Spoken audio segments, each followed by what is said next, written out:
ਕਰਤਾਰੇ ਨੇ ਸੁਰਿੰਦਰ ਦੇ ਬਾਪ ਨਾਲ ਗੱਲ ਕੀਤੀ ਤੇ ਉਹ ਰਿਸ਼ਤਾ ਕਰਨ ਨੂੰ ਹੀ ਤਿਆਰ ਸਨ।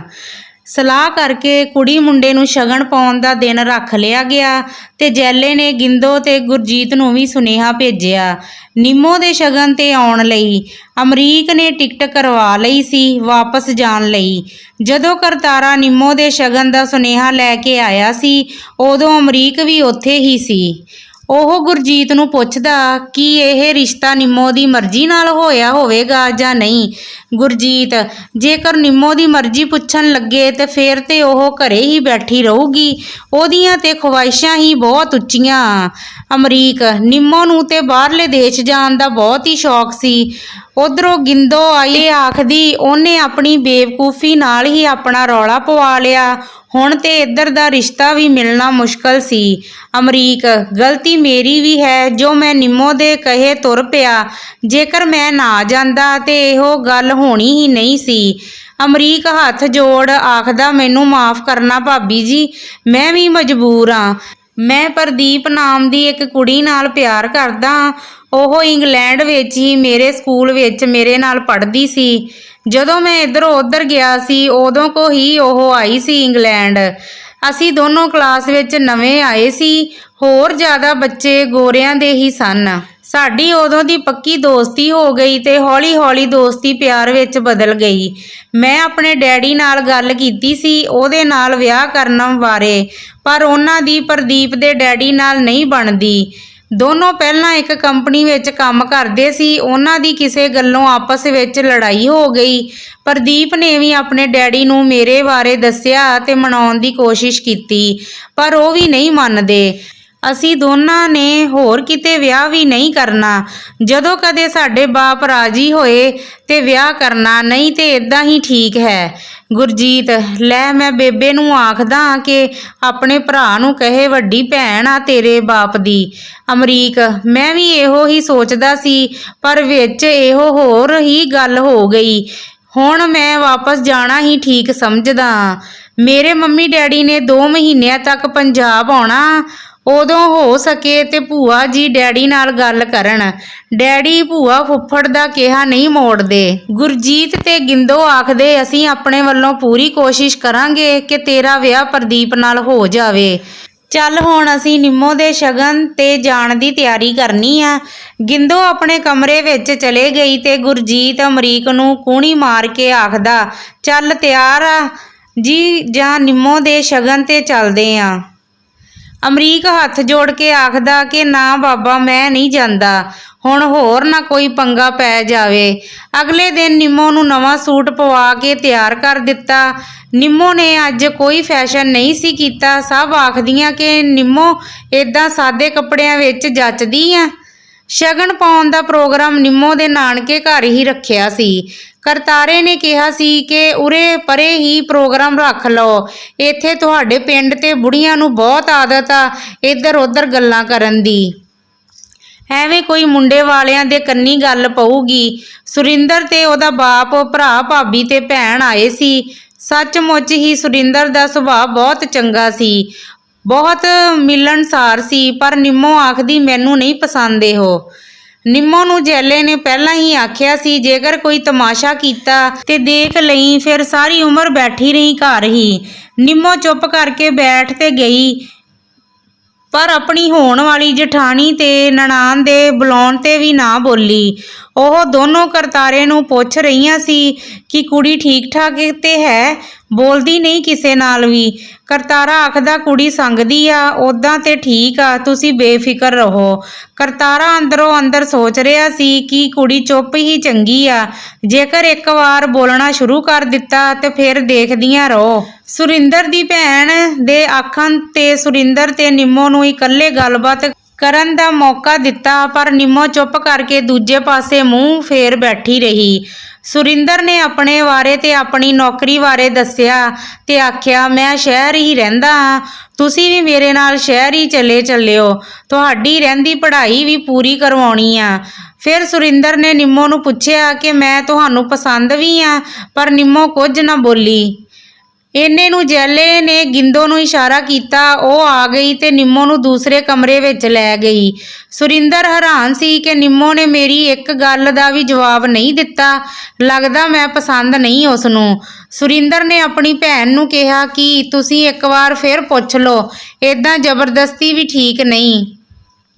ਸੁਰਿੰਦਰ ਦੀ ਭੈਣ ਨੇ ਕਰਤਾਰੇ ਨੂੰ ਨਾਲ ਲਿਜਾ ਕੇ ਜੈਲੇ ਤੇ ਨਿੰਮੋ ਦੇ ਬਾਪ ਨਾਲ ਗੱਲ ਕੀਤੀ ਕਿ ਇੱਕ ਵਾਰ ਕੁੜੀ ਨੂੰ ਫਿਰ ਪੁੱਛ ਲਓ, ਉਹ ਖੁਸ਼ ਨਹੀਂ ਲੱਗਦੀ ਇਸ ਰਿਸ਼ਤੇ ਤੋਂ।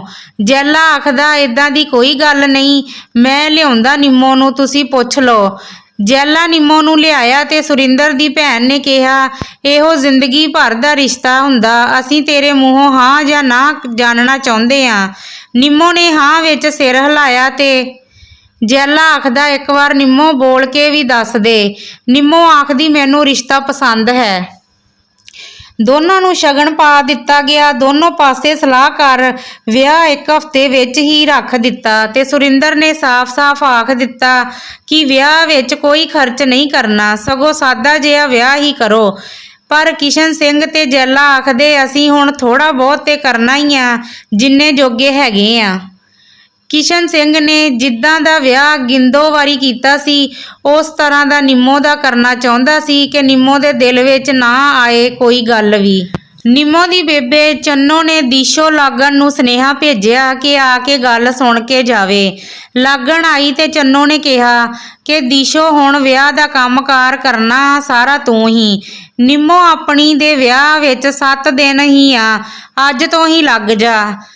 ਦੀਸ਼ੋ ਭਾਬੀ, ਮੈਂ ਤੇ ਸੁੱਚੇ ਹੁਣਾਂ ਦੇ ਜਾਂਦੀ ਆ ਕੰਮ ਤੇ, ਉਹਨਾਂ ਦੀ ਕੁੜੀ ਮਾਣੋ ਦਾ ਵਿਆਹ। ਮਾਣੋ ਦੇ ਵਿਆਹ ਦੀ ਗੱਲ ਸੁਣ ਨਿੰਮੋ ਇੱਕਦਮ ਉੱਠ ਕੇ ਦੀਸ਼ੋ ਦੇ ਕੋਲ ਆ ਖੜ ਗਈ।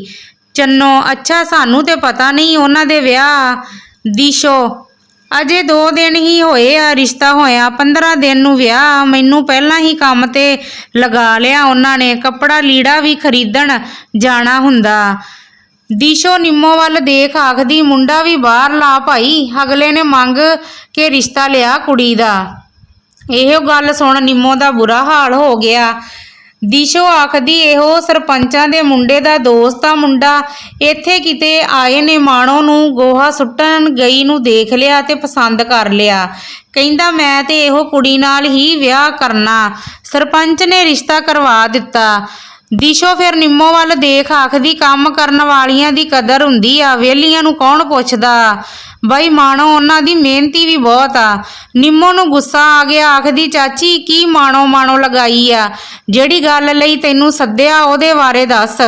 ਦੀਸ਼ੋ ਚੰਨੋ ਨੂੰ ਆਖਦੀ, ਭਾਬੀ ਕੁੜੀ ਤੇ ਤੇਰੀ ਬਹੁਤਾ ਗੁੱਸਾ ਕਰਦੀ। ਹਾਂ ਸੱਚ, ਇਹਦਾ ਪ੍ਰਾਹੁਣਾ ਵੀ ਬਾਹਰਲਾ ਜਾਂ ਇੱਥੇ ਦਾ? ਚੰਨੋ ਇੱਥੇ ਸ਼ਹਿਰ ਸਰਕਾਰੀ ਨੌਕਰੀ ਕਰਦਾ। ਦੀਸ਼ੋ, ਚੱਲ ਚੰਗਾ ਫਿਰ ਤੇ, ਪਰ ਨਿੰਮੋ ਤੇਰਾ ਤੇ ਜਹਾਜ਼ ਵਿੱਚ ਬੈਠਣ ਦਾ ਸੁਪਨਾ ਜਾਂਦਾ ਲੱਗਾ ਫਿਰ। ਚੱਲ ਕੋਈ ਨਾ, ਮਨ ਹੌਲਾ ਨਾ ਕਰੀ, ਸ਼ਹਿਰ ਵੀ ਵਧੀਆ ਘੁੰਮਣ ਫਿਰਨ ਨੂੰ। ਤੇ ਨਿੰਮੋ ਗੁੱਸੇ ਨਾਲ ਦੀਸ਼ੋ ਵੱਲ ਨੂੰ ਮੂੰਹ ਬਣਾ ਕੇ ਅੰਦਰ ਚਲੇ ਗਈ। ਦੀਸ਼ੋ ਚੰਨੋ ਨੂੰ ਆਖਦੀ ਕਿ ਮੈਂ ਆਪਣੀ ਦਰਾਣੀ ਨੂੰ ਭੇਜ ਦਿੰਦੀ ਆ ਤੁਹਾਡੇ ਕੰਮ ਕਰਨ ਲਈ। ਦੀਸ਼ੋ ਲਾਗਣ ਉੱਠ ਚਲੇ ਗਈ ਤੇ ਦੀਪੋ ਨੇ ਨਿੰਮੋ ਨੂੰ ਆਵਾਜ਼ ਮਾਰੀ, ਆ ਜਾ ਨਿੰਮੋ, ਤੈਨੂੰ ਚੁੱਲ੍ਹੇ ਚੌਂਕੇ ਦਾ ਕੰਮ ਸਿਖਾਵਾਂ। ਨਿੰਮੋ, ਮੈਂ ਨਹੀਂ ਸਿੱਖਣਾ ਕੋਈ ਕੰਮ ਕੁੰਮ। ਚੰਨੋ, ਚੱਲ ਮੇਰੀ ਧੀ, ਹੋਰ ਕੁਝ ਨਹੀਂ ਤੇ ਆਪਣੀ ਭਾਬੀ ਤੋਂ ਮਿੱਠਾ ਬਣਾਉਣਾ ਹੀ ਸਿੱਖ ਲਾ, ਉਹਨਾਂ ਨੇ ਪਹਿਲਾਂ ਇਹੋ ਹੀ ਬਣਾਉਣਾ ਤੇਰੇ ਹੱਥੋਂ। ਨਿੰਮੋ, ਮੈਂ ਇੱਕ ਵਾਰ ਕਿਹਾ ਮੈਂ ਨਹੀਂ ਸਿੱਖਣਾ, ਜਿਹੜਾ ਤੁਸੀਂ ਲੱਭਿਆ ਮੇਰੇ ਲਈ ਸੁਰਿੰਦਰ, ਉਹ ਬਣਾਈ ਜਾਵੇ ਆਪੇ ਹੀ ਜੋ ਬਣਾਉਣਾ। ਮਾਣੋ ਵਰਗੀਆਂ ਨੂੰ ਬਾਹਰਲੇ ਮੁੰਡੇ ਨੇ ਪਸੰਦ ਕਰ ਲਿਆ। ਮੇਰੇ ਤੇ ਕਾਲਜੇ ਨੂੰ ਕੁਝ ਹੁੰਦਾ ਇਹੋ ਸੁਣ ਕੇ। ਮੇਰੇ ਕਰਮਾਂ ਵਿੱਚ ਇਹੋ ਸੁਰਿੰਦਰ ਜਿਹਾ ਲਿਖਿਆ ਸੀ। ਚੰਨੋ ਸੋਚੀ ਪੈ ਗਈ ਕਿ ਨਿੰਮੋ ਆਪਣੇ ਸਹੁਰੇ ਘਰ ਵਸ ਵੀ ਜਾਊਗੀ। ਨਿੰਮੋ ਨੂੰ ਰਾਤ ਨੂੰ ਨੀਂਦ ਨਹੀਂ ਸੀ ਆ ਰਹੀ। ਉਹਦੇ ਦਿਲ ਤੇ ਮਾਣੋ ਦੇ ਬਾਹਰਲੇ ਮੁੰਡੇ ਨਾਲ ਵਿਆਹ ਵਾਲੀ ਗੱਲ ਬਹੁਤ ਚੁੱਭ ਰਹੀ ਸੀ। ਨਿੰਮੋ ਦਾ ਬਚਪਨ ਤੋਂ ਹੀ ਸੁਪਨਾ ਸੀ ਕਿ ਉਹ ਬਾਹਰਲੇ ਦੇਸ਼ ਜਾਵੇ, ਬਾਹਰਲਾ ਮੁੰਡਾ ਉਹਨੂੰ ਵਿਆਹ ਕੇ ਲਿਜਾਵੇ, ਪਰ ਉਹਦਾ ਸੁਪਨਾ ਚਕਨਾਚੂਰ ਹੋ ਗਿਆ ਸੀ।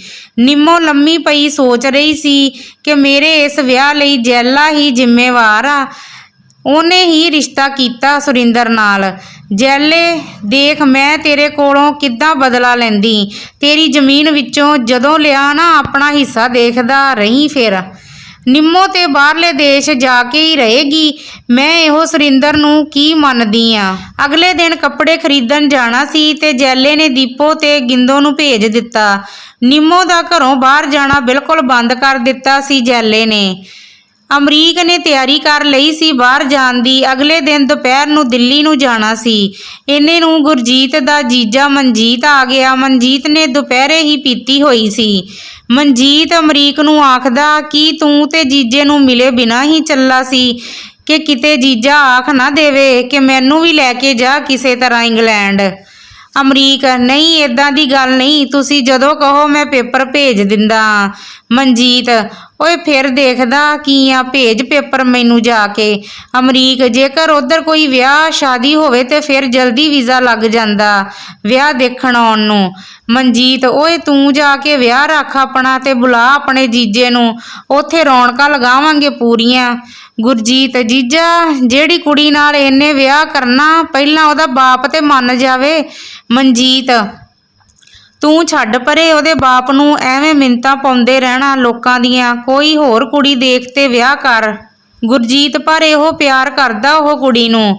ਮਨਜੀਤ, ਉਹ ਅਮਰੀਕ, ਇਹੋ ਪਿਆਰ ਪਿਊਰ ਕੁਝ ਨਹੀਂ ਹੁੰਦਾ। ਪਿਆਰ ਦੀਆਂ ਗੱਲਾਂ ਨਾਲ ਤੇ ਤੁਸੀਂ ਜਨਾਨੀਆਂ ਨੂੰ ਭੂਹੇ ਚੜਾ ਲੈਂਦੇ ਹੋ। ਮੈਂ ਦੇਖ ਤੁਹਾਡੀ ਭੈਣ ਨੂੰ ਕੋਈ ਪਿਆਰ ਪਿਊਰ ਨਹੀਂ ਕਰਦਾ, ਮੇਰੇ ਮੂਹਰੇ ਕੁਸਕਦੀ ਨਹੀਂ ਉਹ। ਅਮਰੀਕ, ਜੀਜਾ ਉਹ ਤੇ ਤੈਨੂੰ ਪਿਆਰ ਕਰਦੀ ਐ, ਇਸ ਲਈ ਨਹੀਂ ਬੋਲਦੀ ਅੱਗੇ। ਤੈਨੂੰ ਪਿਆਰ ਪਿਊਰ ਵਾਲੀਆਂ ਗੱਲਾਂ ਦਾ ਬੁਢਾਪੇ ਵਿੱਚ ਪਤਾ ਲੱਗਣਾ, ਜਦੋਂ ਬੱਚਿਆਂ ਨੇ ਆਪਣੇ ਆਪਣੇ ਕੰਮਾਂ ਵਿੱਚ ਰੁੱਝੇ ਹੋਣਾ ਤੇ ਤੁਹਾਡੇ ਲਈ ਟਾਈਮ ਨਹੀਂ ਹੋਣਾ ਉਹਨਾਂ ਕੋਲ। ਫਿਰ ਦੋਨਾਂ ਜੀਆਂ ਵਿੱਚ ਪਿਆਰ ਹੋਵੇ ਤੇ ਸਮਾਂ ਚੰਗਾ ਲੰਘਦਾ। ਮਨਜੀਤ, ਛੱਡ ਤੂੰ ਇਹੋ ਪਿਆਰ ਵਾਲੇ ਭਾਸ਼ਣ ਨੂੰ, ਤੂੰ ਜਲਦੀ ਜਾ ਕੇ ਮੈਨੂੰ ਕਾਗਜ਼ ਭੇਜ ਕਿਸੇ ਵੀ ਤਰੀਕੇ ਨਾਲ, ਮੈਨੂੰ ਬਸ ਬੁਲਾ ਲੈ ਉੱਥੇ। ਅਮਰੀਕ, ਹਾਂ ਜ਼ਰੂਰ ਭੇਜਾਂਗਾ ਕਾਗਜ਼। ਗੁਰਜੀਤ ਦੀ ਬੇਬੇ ਮਨਜੀਤ ਨੂੰ ਰੋਟੀ ਫੜਾਉਣ ਆਈ ਤੇ ਮਨਜੀਤ ਆਖਦਾ, ਬੇਬੇ ਇਹੋ ਕੀ ਦਾਲਾਂ ਜਿਹੀਆਂ ਲੈ ਕੇ ਆ ਗਈ। ਗੁਰਜੀਤ, ਇੰਨੇ ਕੁੱਕੜ ਫਿਰੀ ਜਾਂਦੇ ਆਲੇ ਦੁਆਲੇ ਪਰ ਮੈਨੂੰ ਦਾਲ ਹੀ ਖਵਾਉਂਦੇ ਆ। ਅਮਰੀਕ ਆਖਦਾ, ਜੀਜਾ ਖਾ ਲੈ ਹੁਣ ਦਾਲ, ਨਾਲ ਉੱਥੇ ਬਾਹਰ ਤੇ ਮੁਰਗੇ ਹੀ ਮਿਲਦੇ ਆ, ਫਿਰ ਤੂੰ ਇਹੋ ਦਾਲਾਂ ਲੱਭਣੀਆਂ ਉੱਥੇ ਜਾ ਕੇ। ਮਨਜੀਤ, ਇਹੋ ਗੱਲ ਆ, ਚਲੋ ਖਾ ਲੈਂਦੇ ਆ ਦਾਲ ਨਾਲ ਹੀ। ਅਗਲੇ ਦਿਨ ਗੁਰਜੀਤ ਅਮਰੀਕ ਨੂੰ ਜਹਾਜ਼ ਚੜਾਉਣ ਲਈ ਦਿੱਲੀ ਨੂੰ ਚਲੇ ਗਿਆ। ਨਿੰਮੋ ਦਾ ਨਾਂ ਚਾਹੁੰਦੀ ਦਾ ਵਿਆਹ ਸੁਰਿੰਦਰ ਨਾਲ ਹੋ ਗਿਆ। ਵਿਆਹ ਵਾਲੇ ਦਿਨ ਨਿੰਮੋ ਨੂੰ ਕੋਈ ਚਾਅ ਨਹੀਂ ਸੀ। ਜਦੋਂ ਕੋਈ ਰਿਸ਼ਤੇਦਾਰ ਉਸ ਨੂੰ ਬੁਲਾਉਂਦਾ ਤੇ ਨਿੰਮੋ ਉਲਟਾ ਹੀ ਜਵਾਬ ਦਿੰਦੀ। ਕਰਤਾਰਾ ਵਿਚੋਲਾ ਵੀ ਅੰਦਰੋਂ ਅੰਦਰੀ ਡਰਿਆ ਹੋਇਆ ਸੀ, ਕੀ ਪਤਾ ਨਹੀਂ ਇਹੋ ਕੁੜੀ ਨੇ ਰਹਿਣਾ ਵੀ ਆ ਕੋ ਨਹੀਂ ਸਹੁਰੇ ਘਰ। ਕਰਤਾਰੇ ਦੀ ਘਰਵਾਲੀ ਨੇ ਨਿੰਮੋ ਦੇ ਨਾਲ ਜਾਣਾ ਸੀ ਉਹਦੇ ਸਹੁਰੇ ਘਰ। ਉਹ ਕਰਤਾਰੇ ਨੂੰ ਆਖ ਰਹੀ ਸੀ ਕਿ ਬਾਕੀ ਸਭ ਰਿਸ਼ਤੇ ਤਾਂ ਤੁਸੀਂ ਬਹੁਤ ਚੰਗੇ ਕਰਵਾਏ, ਪਰ ਜੇਕਰ ਇਦਾਂ ਦੇ ਰਿਸ਼ਤੇ ਕਰਾਉਣ ਲੱਗ ਪਏ ਤਾਂ ਲੋਕਾਂ ਨੇ ਸਾਡਾ ਦੱਸਿਆ ਰਿਸ਼ਤਾ ਕਰਨਾ ਹੀ ਨਹੀਂ, ਆਪਣਾ ਕਾਰੋਬਾਰ ਤੇ ਬੰਦ ਹੋ ਜਾਊ। ਕਿੰਨਾ ਕੁਝ ਮਿਲਦਾ ਆਪਾਂ ਨੂੰ ਵਿਚੋਲਗਿਰੀ ਦਾ, ਉਹ ਸਭ ਜਾਂਦਾ ਲੱਗੂ। ਆਹ ਕੁੜੀ ਇੰਨੀ ਚੁਸਤ ਤੇ ਮੁੰਡਾ ਵਿਚਾਰਾ ਸ਼ਰੀਫ ਫਸ ਗਿਆ, ਇਹੋ ਇਹਦੇ ਕਿੱਥੇ ਵਸਣੀ ਆ ਭਲਾ। ਮੁੰਡੇ ਵਾਲਿਆਂ ਨੇ ਸਾਨੂੰ ਪੁੱਛਣਾ, ਹੁਣੇ ਹੀ ਸੋਚ ਲਿਓ ਕੀ ਜਵਾਬ ਦੇਣਾ। ਡੋਲੀ ਵਾਲੀ ਕਾਰ ਸੁਰਿੰਦਰ ਦੇ ਪਿੰਡ ਗਈ ਸੀ। ਸੁਰਿੰਦਰ ਨੇ 15 ਦਿਨਾਂ ਦੀ ਛੁੱਟੀ ਲਈ ਹੋਈ ਸੀ, ਫਿਰ ਉਹਨੇ ਸ਼ਹਿਰ ਚਲੇ ਜਾਣਾ ਸੀ। ਨਿੰਮੋ ਗੱਡੀ ਤੋਂ ਉਤਰਦੀ ਹੀ ਸੁਰਿੰਦਰ ਦੇ ਘਰ ਵੱਲ ਨਿਗਾਹ ਮਾਰ ਕੇ ਦੇਖਦੀ ਤੇ ਦਿਲੋਂ ਦਿਲੀ ਸੋਚਦੀ ਕਿ ਘਰ ਤੇ ਐਵੇਂ ਛੋਟਾ ਜਿਹਾ ਹੀ ਆ। ਵਿਚੋਲਣ ਉਸ ਦਿਨ ਨਿੰਮੋ ਦੇ ਕੋਲ ਹੀ ਬੈਠੀ ਰਹੀ। ਸੁਰਿੰਦਰ ਆਨੇ ਬਹਾਨੇ ਨਿੰਮੋ ਨੂੰ ਦੇਖਣ ਆਉਂਦਾ, ਪਰ ਨਿੰਮੋ ਉਹਦੇ ਵੱਲ ਬਿਲਕੁਲ ਵੀ ਨਾ ਦੇਖਦੀ। ਵਿਚੋਲਣ ਨੂੰ ਪਤਾ ਚੱਲ ਗਿਆ ਸੀ। ਉਹ ਨਿੰਮੋ ਨੂੰ ਛੇੜਦੀ ਹੋਈ ਬੋਲੀ, ਦੇਖ ਨਿੰਮੋ ਕਿੰਨਾ ਕਰਦਾ ਤੇਰਾ, ਗੇੜੇ ਮਾਰਦਾ ਫਿਰਦਾ ਅੱਗੇ ਪਿੱਛੇ। ਨਿੰਮੋ, ਮੈਂ ਕੀ ਕਰਾਂ, ਘੁੰਮੀ ਜਾਵੇ। ਤੁਹਾਨੂੰ ਕੋਈ ਹੋਰ ਰਿਸ਼ਤਾ ਨਹੀਂ ਲੱਭਾ ਸੀ ਦੱਸਣ ਨੂੰ? ਮੈਨੂੰ ਤੇ ਇਹੋ ਬਿਲਕੁਲ ਵੀ ਪਸੰਦ ਨਹੀਂ, ਮੁੰਡਿਆਂ ਵਾਂਗੂ ਕੋਈ ਟੌਰ ਸ਼ੋਰ ਨਹੀਂ। ਆਹ ਕੀ ਚੱਪਲਾਂ ਜਿਹੀਆਂ ਪਾਈ ਫਿਰਦਾ।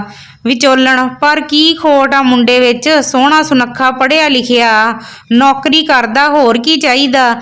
ਇਦਾਂ ਦੇ ਮੁੰਡੇ ਕਿਸਮਤ ਨਾਲ ਮਿਲਦੇ ਆ। ਵਿਚੋਲਣ ਸਾਰੀ ਰਾਤ ਨਿੰਮੋ ਨੂੰ ਸਮਝਾਉਣ ਲੱਗੀ ਰਹੀ, ਪਰ ਉਹਦੀਆਂ ਗੱਲਾਂ ਨਿੰਮੋ ਦੇ ਸਿਰ ਉੱਤੇ ਦੀ ਲੰਘ ਰਹੀਆਂ ਸਨ।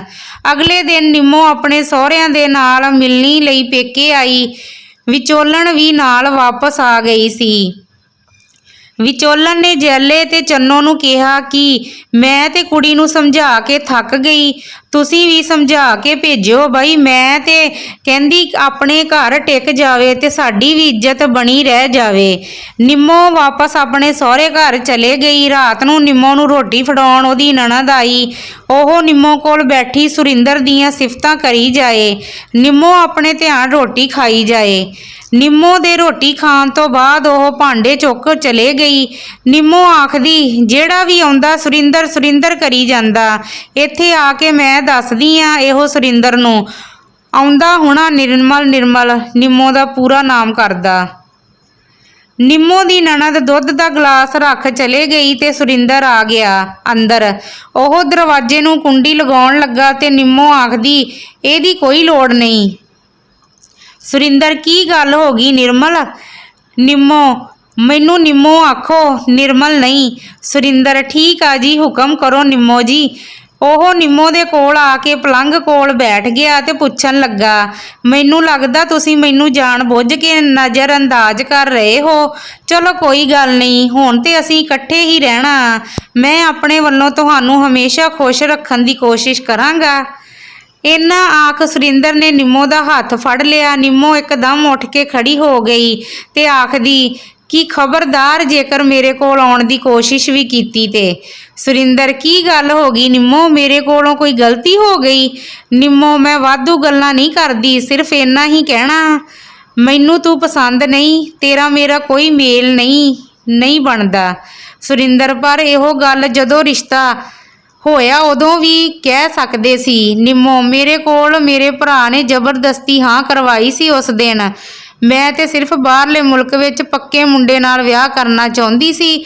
ਸਮਝ ਲਓ ਇਹੋ ਵਿਆਹ ਧੱਕੇ ਨਾਲ ਹੋਇਆ। ਇੰਨਾ ਆਖ ਨਿੰਮੋ ਪਲੰਘ ਤੇ ਲੰਮੀ ਪੈਣ ਲੱਗੀ ਤੇ ਆਖਦੀ, ਹੁਣ ਜਾਓ, ਜਾ ਕੇ ਸੌ ਜਾਓ, ਜਾਂ ਫਿਰ ਮੇਰੇ ਸਰਾਣੇ ਹੀ ਖੜੇ ਰਹੋਗੇ। ਸੁਰਿੰਦਰ ਕਮਰੇ ਤੋਂ ਬਾਹਰ ਜਾਂਦਾ ਤੇ ਬਾਹਰ ਜਾ ਕੇ ਚੌਂਕੇ ਵਿੱਚ ਉਹਦੀ ਭੈਣ ਤੇ ਭਾਬੀ ਬੈਠੀਆਂ ਸਨ। ਉਹਨਾਂ ਨੂੰ ਦੇਖ ਵਾਪਸ ਕਮਰੇ ਵਿੱਚ ਆ ਜਾਂਦਾ ਕਿ ਇਹਨਾਂ ਨੇ ਕਈ ਸਵਾਲ ਕਰਨੇ ਮੈਨੂੰ। ਇੱਕ ਚਾਦਰ ਚੁੱਕ ਫਰਸ਼ ਤੇ ਵਿਛਾ ਲੈਂਦਾ, ਪਰ ਨੀਂਦ ਉਹਨੂੰ ਆ ਨਹੀਂ ਰਹੀ ਸੀ। ਨਿੰਮੋ ਵੱਲ ਦੇਖਦਾ ਉਹ ਘੂਕ ਸੁੱਤੀ ਪਈ ਹੁੰਦੀ। ਸੁਰਿੰਦਰ ਕਦੇ ਕੁਰਸੀ ਤੇ ਬੈਠਦਾ, ਕਦੇ ਫਰਸ਼ ਤੇ ਆ ਬੈਠਦਾ, ਕਦੇ ਸੋਚਦਾ ਕਿ ਹੁਣ ਕੀ ਬਣੂਗਾ ਮੇਰਾ ਤੇ ਨਿੰਮੋ ਦਾ। ਕੀ ਹਮੇਸ਼ਾ ਇਹੋ ਰਿਸ਼ਤਾ ਇਦਾਂ ਹੀ ਨਿਭਾਉਣਾ ਪੈਣਾ? ਸੁਰਿੰਦਰ ਦੀ ਭੈਣ ਨੇ ਆਪਣੇ ਪਿੰਡ ਜਾਣਾ ਸੀ। ਉਹ ਨਿੰਮੋ ਨੂੰ ਆਖਦੀ ਕਿ ਮੈਂ ਕੱਲ ਨੂੰ ਚਲੇ ਜਾਣਾ, ਅੱਜ ਚੌਂਕੇ ਚੜਾਉਣ ਦਾ ਸ਼ਗਨ ਕਰ ਲੈਂਦੇ ਆ। ਨਿੰਮੋ ਕੁਝ ਨਾ ਬੋਲੀ। ਸੁਰਿੰਦਰ ਦੀ ਭੈਣ ਨੂੰ ਵੀ ਅਜੀਬ ਲੱਗਦਾ ਜਦੋਂ ਨਿੰਮੋ ਉਹਨਾਂ ਦੀ ਗੱਲ ਦਾ ਜਵਾਬ ਨਹੀਂ ਸੀ ਦਿੰਦੀ। ਉਹ ਸੁਰਿੰਦਰ ਦਾ ਉਤਰਿਆ ਹੋਇਆ ਚਿਹਰਾ ਦੇਖਦੀ ਤੇ ਉਹਨੂੰ ਪੁੱਛਦੀ, ਸੁਰਿੰਦਰ, ਤੂੰ ਇਦਾਂ ਦਾ ਮੂੰਹ ਕਿਉਂ ਬਣਾਇਆ? ਸਭ ਠੀਕ ਠਾਕ ਤਾਂ ਹੈ ਨਾ ਤੁਹਾਡੇ ਰਿਸ਼ਤੇ ਵਿੱਚ? ਸੁਰਿੰਦਰ ਆਖਦਾ, ਭੈਣ ਸਭ ਠੀਕ ਆ, ਮੈਂ ਕੱਲ ਨੂੰ ਸ਼ਹਿਰ ਜਾਣਾ, ਤੈਨੂੰ ਵੀ ਤੇਰੇ ਪਿੰਡ ਮੈਂ ਆਪੇ ਹੀ ਛੱਡ ਆਊਂਗਾ। ਸੁਰਿੰਦਰ ਨੇ ਗੱਲ ਬਦਲਣ ਦੀ ਕੋਸ਼ਿਸ਼ ਕੀਤੀ। ਭੈਣ ਆਖਦੀ ਕਿ ਤੂੰ ਤੇ 15 ਦਿਨਾਂ ਦੀਆਂ ਛੁੱਟੀਆਂ ਲਈਆਂ ਸੀ, ਅਜੇ ਤੇ 2 ਦਿਨ ਹੀ ਹੋਏ ਆ ਵਿਆਹ ਨੂੰ, ਹੁਣੇ ਕਿਉਂ ਚਲੇ ਜਾਣਾ? ਸੁਰਿੰਦਰ, ਭੈਣੇ ਮੈਨੂੰ ਜ਼ਰੂਰੀ ਕੰਮ ਆ ਉੱਥੇ, 2-3 ਦਿਨਾਂ ਤੱਕ ਆ ਜਾਊਂਗਾ। ਭੈਣ ਆਖਦੀ ਕਿ ਚੱਲ ਤੇਰੀ ਵਹੁਟੀ ਦੇ ਹੱਥ ਦੀ ਰੋਟੀ ਖਾਂਦੇ ਆ ਅੱਜ। ਮੈਂ ਰਸੋਈ ਵਿੱਚ ਤਿਆਰੀ ਕਰਦੀ, ਤੂੰ ਨਿੰਮੋ ਨੂੰ ਭੇਜ ਦੇਵੀਂ ਰਸੋਈ ਵਿੱਚ। ਸੁਰਿੰਦਰ ਦੀ ਭੈਣ ਤੇ ਭਾਬੀ ਦੋਨੋਂ ਤਿਆਰੀ ਕਰ ਬੈਠ ਗਈਆਂ, ਪਰ ਨਿੰਮੋ ਨਾ ਆਈ। ਸੁਰਿੰਦਰ ਦੀ ਭੈਣ ਨੇ ਨਿੰਮੋ ਨੂੰ ਕਮਰੇ ਦੇ ਬਾਹਰ ਤੋਂ ਹੀ ਆਵਾਜ਼ ਮਾਰੀ, ਨਿੰਮੋ ਆ ਜਾ ਰਸੋਈ ਵਿੱਚ। ਨਿੰਮੋ ਅੰਦਰੋਂ ਹੀ ਮੂੰਹ ਵਿੱਚ ਬੋਲੀ ਜਾਵੇ, ਇੱਕ ਤੇ ਆ ਨਹੀਂ ਟਿਕਣ ਦਿੰਦੀ, ਜਾਵੇ ਆਪਣੇ ਘਰ, ਇੱਥੇ ਚੌਧਰਾਣੀ ਬਣੀ ਫਿਰਦੀ। ਨਿੰਮੋ ਖਿਜੀ ਹੋਈ ਆਈ। ਉਹਦੀ ਨਣਦ ਆਖਦੀ, ਅੱਜ ਨਿੰਮੋ ਕੀ ਬਣਾਉਂਗੀ? ਨਿੰਮੋ, ਮੈਨੂੰ ਨਹੀਂ ਆਉਂਦਾ ਕੁਝ ਵੀ ਬਣਾਉਣਾ, ਤੁਸੀਂ ਆਪ ਹੀ ਬਣਾਓ। ਉਹ ਦੋਨੋਂ ਆਖਦੀਆਂ, ਕੋਈ ਗੱਲ ਨਹੀਂ, ਅਸੀਂ ਸਿਖਾ ਦਿੰਦੀਆਂ, ਜੇਕਰ ਨਹੀਂ ਆਉਂਦਾ ਕੁਝ ਬਣਾਉਣਾ, ਇਹੋ ਕਿਹੜਾ ਔਖਾ ਕੰਮ ਆ। ਉਹ ਦੋਨੋਂ ਮਾਂ ਦੀ ਦਾਲ ਤੇ ਮਿੱਠਾ ਬਣਾਉਣ ਲੱਗ ਪਈਆਂ। ਨਿੰਮੋ ਥੋੜੀ ਦੇਰ ਉੱਥੇ ਬੈਠੀ ਰਹੀ, ਉਹਦਾ ਕੋਈ ਧਿਆਨ ਨਹੀਂ ਸੀ ਉਹਨਾਂ ਵੱਲ। ਥੋੜੀ ਦੇਰ ਬਾਅਦ ਆਖਦੀ, ਤੁਸੀਂ ਬਣਾਈ ਜਾਓ ਆਪ ਹੀ, ਮੈਂ ਚੱਲਦੀ ਹਾਂ ਆਪਣੇ ਕਮਰੇ ਵਿੱਚ। ਉਹ ਕੁਝ ਨਹੀਂ ਬੋਲੀਆਂ। ਨਿੰਮੋ ਦੀ ਜਠਾਣੀ ਆਖਦੀ, ਭੈਣ ਇਹੋ ਤੇ ਵਾਹਲੀ ਚੁਸਤਾ, ਮੈਨੂੰ ਤਾਂ ਲੱਗਦਾ ਸੁਰਿੰਦਰ ਨੂੰ ਕੁਝ ਨਹੀਂ ਸਮਝਦੀ ਇਹੋ। ਉਹਦਾ ਮੂੰਹ ਤੇ ਦੇਖ ਵਿਚਾਰੇ ਦਾ 2 ਦਿਨਾਂ ਵਿੱਚ ਕਿੰਨਾ ਕੁ ਰਹਿ ਗਿਆ। ਸੁਰਿੰਦਰ ਦੀ ਭੈਣ ਨੇ ਅੱਖਾਂ ਭਰ ਲਈਆਂ ਤੇ ਆਖਦੀ, ਭਾਬੀ ਮੈਨੂੰ ਵੀ ਬਹੁਤ ਫਿਕਰ ਆ ਸੁਰਿੰਦਰ ਦਾ। ਦੋਨਾਂ ਨੇ ਰੋਟੀ ਪਾਣੀ ਤਿਆਰ ਕੀਤਾ ਤੇ ਪਹਿਲਾਂ ਆਪਣੇ ਬਾਪੂ ਨੂੰ ਰੋਟੀ ਦਿੱਤੀ ਤੇ ਫਿਰ ਸ਼ਰੀਕੇ ਵਿੱਚ ਆਪਣੇ ਘਰਾਂ ਨੂੰ ਰੋਟੀ ਭੇਜ ਦਿੱਤੀ ਤੇ ਸਭ ਨੂੰ ਇਹੋ ਕਿਹਾ ਕਿ ਨਵੀਂ ਵਹੁਟੀ ਨੇ ਬਣਾਈ ਆ ਰੋਟੀ। ਸੁਰਿੰਦਰ ਦੇ ਬਾਪ ਨੇ ਸੁਰਿੰਦਰ ਨੂੰ ਆਪਣੇ ਕੋਲ ਬੁਲਾਇਆ ਤੇ ਆਪਣੇ ਕੋਲ ਮੰਜੇ ਤੇ ਬੈਠਣ ਨੂੰ ਕਿਹਾ। ਉਹਦੇ ਬਾਪ ਨੇ ਪੁੱਛਿਆ, ਸੁਰਿੰਦਰ ਕੋਈ ਪਰੇਸ਼ਾਨੀ ਆ ਤਾਂ ਮੈਨੂੰ ਦੱਸ। ਸੁਰਿੰਦਰ, ਬਾਪੂ ਮੈਨੂੰ ਕੋਈ ਪਰੇਸ਼ਾਨੀ ਨਹੀਂ ਆ, ਮੈਂ ਠੀਕ ਆ ਬਿਲਕੁਲ। ਉਸ ਦਾ ਬਾਪ ਆਖਦਾ, ਮੈਨੂੰ ਭਾਵੇਂ ਅੱਖਾਂ ਤੇ ਬਹੁਤਾ ਨਜ਼ਰ ਨਹੀਂ ਆਉਂਦਾ ਪਰ ਫੇਰ ਵੀ ਮੈਨੂੰ ਪਤਾ ਕਿ ਤੇਰੀ ਤੇ ਤੇਰੀ ਘਰਵਾਲੀ ਦੀ ਨਹੀਂ ਬਣਦੀ। ਇੰਨਾ ਸੁਣ ਸੁਰਿੰਦਰ ਰੋਣ ਲੱਗ ਪਿਆ ਤੇ ਬਾਪੂ ਦੀ ਗੋਦੀ ਵਿੱਚ ਸਿਰ ਰੱਖ ਦਿੱਤਾ। ਬਾਪੂ ਨੇ ਉਹਦਾ ਸਿਰ ਪਲੋਸਿਆ ਤੇ ਕਿਹਾ, ਪੁੱਤਰਾ ਕਈਆਂ ਦਾ ਸੁਭਾਅ ਹੀ ਇਦਾਂ ਦਾ ਹੁੰਦਾ, ਤੂੰ ਨਿੰਮੋ ਦੇ ਸੁਭਾਅ ਨੂੰ ਬਦਲਣ ਕੋਸ਼ਿਸ਼ ਕਰ, ਹੌਲੀ ਹੌਲੀ ਸਭ ਠੀਕ ਹੋ ਜਾਊਗਾ। ਏਦਾਂ ਦਿਲ ਹੌਲਾ ਨਾ ਕਰੀ, ਕਈਆਂ ਨੂੰ ਮੱਤ ਹੀ ਨਹੀਂ ਹੁੰਦੀ, ਉਹਨਾਂ ਨੂੰ ਸਮਝਾਉਣਾ ਪੈਂਦਾ। ਮੈਨੂੰ ਵੀ ਲੱਗ ਰਿਹਾ ਸੀ ਇਹੋ ਕੁੜੀ ਨੇ ਇੱਕ ਵਾਰ ਵੀ ਮੈਨੂੰ ਬੁਲਾਇਆ ਨਹੀਂ ਤੇ ਅੱਜ ਰੋਟੀ ਬਣਾ ਕੇ ਵੀ ਨਹੀਂ ਫੜਾਉਣ ਨਹੀਂ ਆਈ ਮੈਨੂੰ। ਰਾਤ ਨੂੰ ਸੁਰਿੰਦਰ ਨੇ ਕਿਹਾ ਕਿ ਨਿੰਮੋ ਕੱਲ ਨੂੰ ਮੈਂ ਸ਼ਹਿਰ ਜਾਣਾ, 2 ਦਿਨਾਂ ਤੱਕ ਆ ਜਾਵਾਂਗਾ। ਨਿੰਮੋ, ਮੈਂ ਇੱਥੇ ਕੀ ਕਰਨਾ? ਮੇਰੇ ਕੋਲੋਂ ਨਹੀਂ ਤੇਰੇ ਘਰਦਿਆਂ ਨਾਲ ਰਿਹਾ ਜਾਣਾ, ਮੈਨੂੰ ਵੀ ਸ਼ਹਿਰ ਲੈ ਕੇ ਚੱਲੋ ਜਾਂ ਫਿਰ ਮੇਰੇ ਪੇਕੇ ਛੱਡ ਆਓ। ਸੁਰਿੰਦਰ, ਮੈਂ ਤੇ ਕੱਲ ਭੈਣ ਨੂੰ ਨਾਲ ਲਿਜਾਣਾ ਸੀ, ਉਹਨੂੰ ਪਿੰਡ ਛੱਡਣਾ ਉਹਦੇ, ਤੈਨੂੰ ਫੇਰ ਅਗਲੇ ਹਫਤੇ ਲੈ ਕੇ ਜਾਊਂਗਾ। ਨਿੰਮੋ, ਭੈਣ ਦਾ ਕਿੰਨਾ ਮੋਹ ਕਰਦਾ, ਉਹ ਬੱਸ ਚੜ੍ਹ ਕੇ ਜਾਵੇ। ਸੁਰਿੰਦਰ ਦੀ ਭੈਣ 2 ਗਲਾਸਾਂ ਵਿੱਚ ਦੁੱਧ ਲੈ ਕੇ ਆਈ ਸੀ ਉਹਨਾਂ ਲਈ। ਉਹ ਦਰਵਾਜ਼ੇ ਵਿੱਚ ਹੀ ਸੀ ਜਦੋਂ ਨਿੰਮੋ ਨੇ ਕਿਹਾ ਉਹ ਬੱਸ ਤੇ ਜਾਵੇ। ਸੁਰਿੰਦਰ ਦੇ ਨਜ਼ਰਾਂ ਝੁਕਾ ਕੇ ਬਾਹਰ ਚਲਾ ਗਿਆ। ਉਹਦੀ ਭੈਣ ਦੁੱਧ ਦਾ ਗਲਾਸ ਨਿੰਮੋ ਨੂੰ ਫੜਾ ਆਪ ਬਾਹਰ ਆ ਗਈ। ਸੁਰਿੰਦਰ ਚੌਂਕੇ ਵਿੱਚ ਪਈ ਪੀੜੀ ਤੇ ਜਾ ਬੈਠਾ ਤੇ ਉਹਦੀ ਭੈਣ ਵੀ ਉਹਦੇ ਕੋਲ ਬੈਠ ਗਈ। ਸੁਰਿੰਦਰ ਦੀਆਂ ਅੱਖਾਂ ਗਿੱਲੀਆਂ ਹੋਈਆਂ ਸਨ ਤੇ ਉਹਦੀ ਭੈਣ ਆਖਦੀ, ਤੂੰ ਕਿਉਂ ਏਦਾਂ ਕਰਦਾ? ਮੈਂ ਆਪ ਹੀ ਚਲੇ ਜਾਣਾ, ਪਹਿਲਾਂ ਵੀ ਮੈਂ ਬੱਸ ਤੇ ਹੀ ਆਉਂਦੀ ਜਾਂਦੀ ਆ। ਹੈਪੀ, ਭੈਣ ਦਾ ਮੁੰਡਾ ਵੀ ਮੇਰੇ ਨਾਲ ਆ, ਥੋੜਾ ਸਮਾਨ ਉਹਨੇ ਚੁੱਕ ਲੈਣਾ। ਸੁਰਿੰਦਰ, ਪਰ ਜੀਜੇ ਹੁਣੀ ਕਹਿਣਾ ਕਿ ਛੱਡਣ ਵੀ ਨਹੀਂ ਆ ਹੋਇਆ ਇਹਦੇ ਭਰਾਵਾਂ ਕੋਲੋਂ। ਮੈਂ ਤੇ ਸੋਚਦਾ ਸੀ ਕਿ ਸਕੂਟਰ ਤੇ ਛੱਡ ਆਉਂਦਾ। ਭੈਣ ਆਖਦੀ ਕਿ ਤੂੰ ਏਦਾਂ ਕਰ, ਨਿੰਮੋ ਨੂੰ ਸ਼ਹਿਰ ਲੈ ਜਾ, ਸ਼ਾਇਦ ਇਹੋ ਇੱਥੇ ਟੱਬਰ ਵਿੱਚ ਨਾ ਰਹਿਣਾ ਚਾਹੁੰਦੀ ਹੋਊ। ਪਰ ਇੱਕ ਗੱਲ ਹੋਰ ਆ ਸੁਰਿੰਦਰ, ਤੂੰ ਤੇ ਪਹਿਲਾਂ ਹੀ ਪਰੇਸ਼ਾਨ ਆ। ਨਿੰਮੋ ਨੂੰ ਰਸੋਈ ਦਾ ਕੋਈ ਇੱਕ ਕੰਮ ਵੀ ਨਹੀਂ ਆਉਂਦਾ, ਸ਼ਹਿਰ ਜਾ ਕੇ ਵੀ ਕੀ ਕਰੂਗੀ? ਸੁਰਿੰਦਰ, ਭੈਣ ਉਹ ਤੇ ਜਿਹੜਾ ਮੈਂ ਆਪਣੇ 3 ਫੁਲਕੇ ਪਕਾਉਂਦਾ ਸੀ, 2 ਨਿੰਮੋ ਦੇ ਵੀ ਪਕਾ ਲਿਆ ਕਰੂੰ ਭੈਣ। ਪਰ ਸੁਰਿੰਦਰ, ਵਿਆਹੀਆਂ ਵਰਿਆਂ ਦਾ ਬੰਦਾ ਫੁਲਕੇ ਪਕਾਉਂਦਾ ਵੀ ਚੰਗਾ ਨਹੀਂ ਲੱਗਦਾ।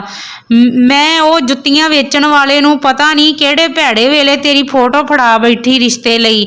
ਲੋਕੀ ਤਾਂ ਕਹਿੰਦੇ ਸੀ ਬਹੁਤ ਵਧੀਆ ਰਿਸ਼ਤੇ ਕਰਵਾਉਂਦਾ ਕਰਤਾਰਾ, ਪਰ ਮੇਰੇ ਭਰਾ ਦਾ ਰਿਸ਼ਤਾ ਇੰਨਾ ਆਖ। ਭੈਣ ਰੋਣ ਲੱਗ ਪਈ। ਸੁਰਿੰਦਰ, ਮੇਰੀ ਕਿਸਮਤ ਵਿੱਚ ਇਹੋ ਸੀ, ਇਹਦੇ ਵਿੱਚ ਕਰਤਾਰੇ ਦੀ ਕੀ ਗਲਤੀ ਭਲਾ?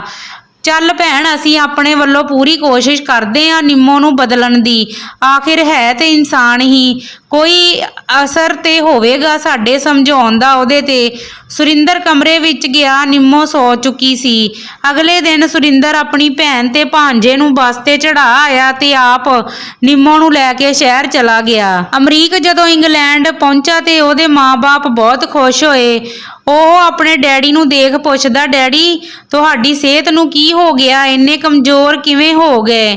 ਅਮਰੀਕ ਦੇ ਡੈਡੀ ਆਖਦੇ, ਤੂੰ ਪੁੱਤਰਾ ਮੇਰੀ ਸਿਹਤ ਨੂੰ ਛੱਡ, ਅੰਦਰ ਚੱਲ ਕੇ ਦੇਖ ਪਹਿਲਾਂ। ਅਮਰੀਕ ਅੰਦਰ ਗਿਆ ਤੇ ਅੰਦਰ ਪ੍ਰਦੀਪ ਤੇ ਉਹਦੇ ਮੰਮੀ ਡੈਡੀ ਆਏ ਹੁੰਦੇ। ਅਮਰੀਕ ਦੀ ਖੁਸ਼ੀ ਦਾ ਕੋਈ ਟਿਕਾਣਾ ਨਹੀਂ ਰਹਿੰਦਾ। ਉਹ ਸਭ ਨੂੰ ਮਿਲਦਾ ਤੇ ਇਹੋ ਸਭ ਜਾਣਨ ਨੂੰ ਕਾਹਲਾ ਹੁੰਦਾ ਕਿ ਇਹੋ ਸਭ ਕਿਵੇਂ ਹੋਇਆ। ਅਮਰੀਕ ਦੀ ਮਾਂ ਦੱਸਦੀ ਕਿ ਅਮਰੀਕ ਤੇਰੇ ਡੈਡੀ ਬਿਮਾਰ ਹੋ ਗਏ ਸੀ, ਇਹਨਾਂ ਨੂੰ ਦਿਲ ਦਾ ਦੌਰਾ ਪਿਆ ਸੀ। ਅਮਰੀਕ, ਮੈਨੂੰ ਨਹੀਂ ਦੱਸਿਆ ਤੁਸੀਂ ਇਹੋ? ਅਮਰੀਕ ਦੀ ਮੰਮੀ, ਮੈਂ ਸੋਚਿਆ ਤੂੰ ਫਿਕਰ ਕਰੇਂਗਾ, ਹੁਣ ਤੇਰੇ ਡੈਡੀ ਠੀਕ ਹਨ। ਫਿਰ ਤੇਰੇ ਡੈਡੀ ਨੇ ਹੀ ਕਿਹਾ ਕਿ ਮੈਂ ਅਮਰੀਕ ਲਈ ਪ੍ਰਦੀਪ ਦਾ ਹੱਥ ਮੰਗਣ ਉਹਦੇ ਮਾਂ-ਬਾਪ ਕੋਲ ਜਾਣਾ। ਅਮਰੀਕ ਦੇ ਡੈਡੀ ਆਖਦੇ ਕਿ ਪੁੱਤਰਾ ਕੀ ਪਤਾ ਜ਼ਿੰਦਗੀ ਦਾ, ਮੈਂ ਆਪਣੇ ਪੁੱਤ ਨੂੰ ਖੁਸ਼ ਦੇਖਣਾ ਚਾਹੁੰਦਾ ਸੀ। ਪੁੱਤ ਤੇਰੀ ਖੁਸ਼ੀ ਵਿੱਚ ਹੀ ਸਾਡੀ ਖੁਸ਼ੀ ਆ। 2 ਦਿਨ ਤੱਕ ਸ਼ਗਨ ਦਾ ਪ੍ਰੋਗਰਾਮ ਆ ਤੇ ਫਿਰ ਵਿਆਹ ਦੀ ਜਲਦੀ ਹੀ ਕਰ ਲੈਣਾ। ਅਮਰੀਕ ਬਹੁਤ ਖੁਸ਼ ਸੀ। ਉਹ ਆਖਦਾ, ਪਹਿਲਾਂ ਮੈਂ ਗੁਰਜੀਤ ਵੀਰ ਨੂੰ ਚਿੱਠੀ ਲਿਖ ਦਿੰਦਾ। ਅਮਰੀਕ ਦੀ ਮਾਂ, ਲਿਖ ਲਈ ਚਿੱਠੀ, ਪਹਿਲਾਂ ਕੁਝ ਖਾ ਪੀ ਲੈਂਦਾ। ਨਹੀਂ ਤੇ ਇਦਾਂ ਕਰਦਾ, ਪਿੰਡ ਦੇ ਸਰਪੰਚ ਦੇ ਘਰ ਫੋਨ ਹੈ, ਉੱਥੇ ਫੋਨ ਕਰ ਗੁਰਜੀਤ ਵੀਰ ਨੂੰ ਦੱਸ ਦਿੰਦਾ। ਪ੍ਰਦੀਪ ਦੇ ਡੈਡੀ, ਉਹ ਅਮਰੀਕ ਦੱਸ ਦੇਵੀਂ ਉਹਨਾਂ ਨੂੰ, ਪਹਿਲਾਂ ਸਾਡੇ ਕੋਲ ਤੇ ਬੈਠ ਜਾ। ਅਮਰੀਕ ਉਹਨਾਂ ਨਾਲ ਬੈਠ ਗੱਲਾਂ ਕਰਨ ਲੱਗਾ। ਨਿੰਮੋ ਸੁਰਿੰਦਰ ਨਾਲ ਸ਼ਹਿਰ ਚਲੇ ਗਈ। ਸਾਰਾ ਦਿਨ ਬੈਠੀ ਰਹਿੰਦੀ ਸੀ, ਕੋਈ ਕੰਮ ਨਾ ਕਰਦੀ। ਸੁਰਿੰਦਰ ਨੇ ਆਪਣੀ ਛੁੱਟੀ ਰੱਦ ਕਰਵਾ ਕੇ ਨੌਕਰੀ ਤੇ ਜਾਣਾ ਸ਼ੁਰੂ ਕਰ ਦਿੱਤਾ। ਸੁਰਿੰਦਰ ਸਵੇਰ ਨੂੰ ਜਾਣ ਲੱਗਾ ਨਿੰਮੋ ਲਈ ਰੋਟੀ ਤਿਆਰ ਕਰਕੇ ਰੱਖ ਜਾਂਦਾ। ਨਿੰਮੋ ਸਾਰਾ ਦਿਨ ਸੌ ਕੇ ਗੁਜ਼ਾਰ ਛੱਡਦੀ। ਸੁਰਿੰਦਰ ਨੇ ਨਿੰਮੋ ਨੂੰ ਸਲਾਹ ਦਿੱਤੀ ਕਿ ਤੇਰੇ ਪੇਪਰ ਆਉਣ ਵਾਲੇ ਆ, ਤੂੰ ਪੜ੍ਹ ਹੀ ਲਿਆ ਕਰ। ਨਿੰਮੋ, ਮੈਨੂੰ ਨਹੀਂ ਪੜ੍ਹਨ ਦੀ ਇੰਨੀ ਲੋੜ, ਮੈਂ ਇਦਾਂ ਹੀ ਪਾਸ ਹੋ ਜਾਂਦੀ ਹੁੰਦੀ। ਸੁਰਿੰਦਰ ਦੇ ਨਾਲ ਕੰਮ ਕਰਦੇ ਉਹਦੇ ਦੋਸਤ ਜੱਗੀ ਤੇ ਬਲਵੀਰ ਉਹਨੂੰ ਕਹਿੰਦੇ ਕਿ ਅਸੀਂ ਆਉਣਾ ਤੇਰੇ ਘਰ, ਭਾਬੀ ਦੇ ਹੱਥ ਦੀ ਰੋਟੀ ਖਾਂਦੇ ਆ। ਸੁਰਿੰਦਰ ਬਥੇਰੇ ਆਨੇ ਬਹਾਨੇ ਲਗਾਉਂਦਾ, ਪਰ ਉਹ ਇੱਕ ਦਿਨ ਅੜ ਹੀ ਗਏ ਕਿ ਅੱਜ ਅਸੀਂ ਸ਼ਾਮ ਨੂੰ ਆਉਣਾ ਤੇਰੇ ਵੱਲ। ਉਹ ਦੋਨੋਂ ਵੀ ਇਕੱਲੇ ਰਹਿੰਦੇ ਸੀ। ਉਹ ਸੁਰਿੰਦਰ ਨੂੰ ਆਖਦੇ, ਯਾਰ ਤੈਨੂੰ ਮੌਜਾਂ ਬਣੀ ਬਣਾਈ ਰੋਟੀ ਮਿਲ ਜਾਂਦੀ, ਸਾਨੂੰ ਤੇ ਆਪ ਹੀ ਬਣਾਉਣੀ ਪੈਂਦੀ ਆ। ਚੱਲ ਅੱਜ ਦੇ ਦਿਨ ਤੇ ਖਾਈਏ ਬਣੀ ਬਣਾਈ। ਸੁਰਿੰਦਰ ਨੂੰ ਚਿੰਤਾ ਹੋ ਗਈ, ਹੁਣ ਕੀ ਬਣੂ। ਉਹ ਦੁਪਹਿਰ ਨੂੰ ਕੋਈ ਬਹਾਨਾ ਲਗਾ ਕੇ ਘਰ ਆ ਗਿਆ ਤੇ ਆਪਣੇ ਦੋਸਤਾਂ ਨੂੰ ਆਖ ਆਇਆ ਕਿ ਸ਼ਾਮ ਨੂੰ ਆ ਜਾਇਓ ਤੁਸੀਂ। ਘਰ ਆ ਕੇ ਸੁਰਿੰਦਰ ਨੇ ਸਬਜ਼ੀ, ਦਾਲ ਤੇ ਖੀਰ ਬਣਾਈ। ਨਿੰਮੋ ਨੂੰ ਆਖਦਾ ਕਿ ਨਿੰਮੋ, ਮੇਰੀ ਇੱਕ ਬੇਨਤੀ ਆ, ਜੇਕਰ ਤੂੰ ਮੇਰੇ ਆਏ ਹੋਏ ਦੋਸਤਾਂ ਦੇ ਸਾਹਮਣੇ ਚੰਗੀ ਤਰ੍ਹਾਂ ਨਾਲ ਪੇਸ਼ ਆਏ ਤੇ ਉਹਨਾਂ ਨੂੰ ਰੋਟੀ ਪਾਣੀ ਫੜਾ ਦੇਵੇਂ। ਸਾਰਾ ਕੰਮ ਮੈਂ ਕਰ ਲਿਆ, ਤੂੰ ਸਿਰਫ ਰੋਟੀ ਸਬਜ਼ੀ ਰਸੋਈ ਵਿੱਚੋਂ ਲਿਆ ਕੇ ਮੇਜ਼ ਤੇ ਹੀ ਰੱਖਣੀ ਆ ਉਹਨਾਂ ਦੇ ਸਾਹਮਣੇ। ਨਿੰਮੋ, ਪਹਿਲਾਂ ਆ ਤੇ ਜਾਣ ਤੁਹਾਡੇ ਦੋਸਤ, ਫਿਰ ਸੋਚਦੀ ਆ ਕੀ ਕਰਨਾ। ਸ਼ਾਮ ਨੂੰ ਜੱਗੀ ਤੇ ਬਲਵੀਰ ਆ ਗਏ। ਨਿੰਮੋ ਅੰਦਰੋਂ ਹੀ ਬਾਹਰ ਖਿੜਕੀ ਵਿੱਚ ਦੇਖਦੀ, ਉਹਨੂੰ ਜੱਗੀ ਦਿਖਾਈ ਦਿੰਦਾ। ਆਖਦੀ, ਹਾਏ ਇਹਦਾ ਦੋਸਤ ਤੇ ਬੜਾ ਸੋਹਣਾ, ਪੂਰੀ ਟੌਰੀ ਆ, ਆਪ ਤੇ ਇਹੋ ਇਦਾਂ ਦਾ ਹੀ ਆ, ਚਲੋ ਬਾਹਰ ਜਾ ਕੇ ਦੇਖਦੀ ਆ। ਨਿੰਮੋ ਬਾਹਰ ਆ ਗਈ ਤੇ ਜੱਗੀ ਉਹਨੂੰ ਬਹੁਤ ਸੋਹਣਾ ਲੱਗਾ। ਉਹ ਦੋਨੋਂ ਅੰਦਰ ਆਏ ਤੇ ਨਿੰਮੋ ਨੇ ਬਹੁਤ ਖੁਸ਼ ਹੋ ਕੇ ਉਹਨਾਂ ਦਾ ਸਵਾਗਤ ਕੀਤਾ ਤੇ ਪਹਿਲਾਂ ਪਾਣੀ ਲੈ ਕੇ ਆਈ, ਫਿਰ ਚਾਹ ਦਾ ਪੁੱਛਣ ਲੱਗੀ। ਸੁਰਿੰਦਰ ਨੇ ਨਿੰਮੋ ਨੂੰ ਉਹਨਾਂ ਦੋਨਾਂ ਦੇ ਨਾਮ ਦੱਸੇ। ਬਲਵੀਰ ਆਖਦਾ, ਭਾਬੀ ਜੀ ਚਾਹ ਨਹੀਂ, ਰੋਟੀ ਹੀ ਖਾ ਲਵਾਂਗੇ। ਨਿੰਮੋ ਖੁਸ਼ ਹੋ ਕੇ ਆਖਦੀ, ਜੱਗੀ ਜੀ ਤੁਸੀਂ ਵੀ ਦੱਸੋ ਕੀ ਖਾਓਗੇ। ਸੁਰਿੰਦਰ ਇਹੋ ਸਭ ਦੇਖ ਹੈਰਾਨ ਸੀ। ਨਿੰਮੋ ਦੀ ਨਿਗਾਹ ਜੱਗੀ ਦੇ ਵੱਲ ਹੀ ਸੀ, ਪਰ ਜੱਗੀ ਉਹਦੇ ਵੱਲ ਬਹੁਤਾ ਧਿਆਨ ਨਹੀਂ ਸੀ ਦੇ ਰਿਹਾ। ਨਿੰਮੋ ਉਹਨਾਂ ਦੇ ਸਾਹਮਣੇ ਦੌੜ ਦੌੜ ਕੰਮ ਕਰ ਰਹੀ ਸੀ। ਸੁਰਿੰਦਰ ਜਦੋਂ ਵੀ ਰਸੋਈ ਵਿੱਚ ਜਾਂਦਾ ਉਹਨੂੰ ਆਖ ਦਿੰਦੀ, ਤੁਸੀਂ ਚੱਲੋ ਉੱਥੇ ਬੈਠੋ, ਮੈਂ ਆਪ ਹੀ ਦੇਖ ਲੈਂਦੀ ਆ ਸਭ। ਉਹਨਾਂ ਦੋਨਾਂ ਨੇ ਰੋਟੀ ਖਾਧੀ ਤੇ ਜੱਗੀ ਨਿੰਮੋ ਨੂੰ ਆਖਦਾ, ਭਾਬੀ ਜੀ ਤੁਸੀਂ ਬਹੁਤ ਸਵਾਦ ਖਾਣਾ ਬਣਾਇਆ। ਬਲਵੀਰ ਸੁਰਿੰਦਰ ਦੇ ਕੰਨ ਵਿੱਚ ਆਖਦਾ, ਯਾਰ ਇਹੋ ਖਾਣੇ ਦਾ ਸਵਾਦ ਤੇ ਤੇਰੇ ਡੱਬੇ ਵਾਲੇ ਖਾਣੇ ਵਰਗਾ ਹੀ ਆ, ਕਿਤੇ ਭਾਬੀ ਤੇਰੇ ਕੋਲੋਂ ਹੀ ਤੇ ਨਹੀਂ ਬਣਵਾਉਂਦੀ ਰੋਟੀ। ਸੁਰਿੰਦਰ, ਨਹੀਂ ਨਹੀਂ ਉਹਨੇ ਹੀ ਬਣਾਈ ਆ। ਬਲਵੀਰ, ਮੈਂ ਤੇ ਯਾਰ ਮਜ਼ਾਕ ਕਰਦਾ, ਤੂੰ ਤੇ ਡਰ ਹੀ ਗਿਆ। ਬਲਵੀਰ ਆਖਦਾ, ਚੱਲ ਅਸੀਂ ਭਾਂਡੇ ਰਸੋਈ ਵਿੱਚ ਰੱਖ ਆਉਂਦੇ ਆ, ਭਾਬੀ ਦੀ ਮਦਦ ਕਰ ਦਿੰਦੇ ਆ। ਜੱਗੀ ਇੱਕ ਸਾਈਡ ਤੇ ਬੈਠਾ ਹੋਇਆ ਸੀ, ਉਹ ਆਖਦਾ, ਮੈਂ ਰੱਖ ਆਉਂਦਾ, ਫੜਾਓ ਮੈਨੂੰ ਤੁਸੀਂ। ਜੱਗੀ ਭਾਂਡੇ ਰੱਖਣ ਜਾਂਦਾ ਤੇ ਨਿੰਮੋ ਆਖਦੀ, ਜੱਗੀ ਜੀ ਇਹੋ ਕਮੀਜ਼ ਬਹੁਤ ਜੱਚ ਰਹੀ ਆ ਤੁਹਾਨੂੰ। ਜੱਗੀ, ਧੰਨਵਾਦ ਜੀ। ਨਿੰਮੋ, ਮੈਂ ਤੇ ਇਹੋ ਕਹਿਣਾ ਸੀ ਕਿ ਤੁਸੀਂ ਆਪਣੇ ਦੋਸਤ ਨੂੰ ਵੀ ਸਿਖਾਓ ਕੁਝ, ਕਿੱਦਾਂ ਤਿਆਰ ਸ਼ਿਆਰ ਹੋ ਕੇ ਰਹੀਦਾ। ਇਹਨਾਂ ਨੂੰ ਤੇ ਕੱਪੜਾ ਵੀ ਨਹੀਂ ਖਰੀਦਣਾ ਆਉਂਦਾ।